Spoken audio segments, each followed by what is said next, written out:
اما ده بقى اللي عاوزين نعرفه. ده اللي انتوا عايزين تعرفوه. طيب انت جسمك مش لاقي جلوكوز ومش لاقي جلايكوجين، مش هيموت. وليكن ان انت خلصت كل الحاجات دي، جسمك عنده البديل الثالث اللي هينتج عنه المشكله اللي انت سالت فيها، اللي هي ايه؟ اللي هي الاسيدز اللي انت قلت عليها، الكيتون بادز او الاجسام الكيتونيه.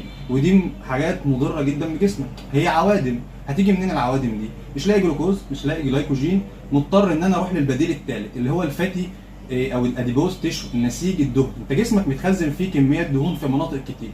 ده البديل الثالث اللي جسمك بيروح عليها علشان يحل مشكله الجلوكوز. جسمك هيعمل ايه؟ هيروح على النسيج الدهني اللي هو الاديبوز تيشو، بيعمل له لايبولايسيس. كل دي عن طريق انزيمات هتحلل الدهون. طب هي بعد ما تحلل الدهون بتنتج ايه؟ بتنتج حاجه اسمها فري فاتي اسيدز. انتجت الفري فاتي اسيدز دي تدخل على الكبد، تعمل لها حاجه اسمها بيتا اوكسيديشن، بتتاكسد في الكبد. وبعد ما تتاكسد بتكون لك مركب مهم جدا اسمه اسيتايل كو اي.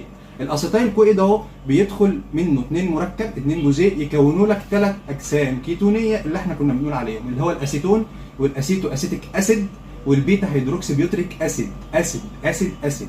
طيب هي العمليه دي تمت ليه؟ علشان جسمك حلل الدهون علشان يقدر يكون اي تي بي، طاقه جسمك يستهلكها، عشان هو مش لاقي جلوكوز ولا لاقي جلايكوجين. بس نتيجه ان هو بيحلل الدهون عشان ينتج طاقه، عمل العمليه اللي احنا قلناها من شويه، فانتج لك ال3 اجسام كيتونيه، الاسيتون والاسيتو اسيتيك اسيد والبيتا هيدروكسي بيوتريك اسيد. الحاجات دي في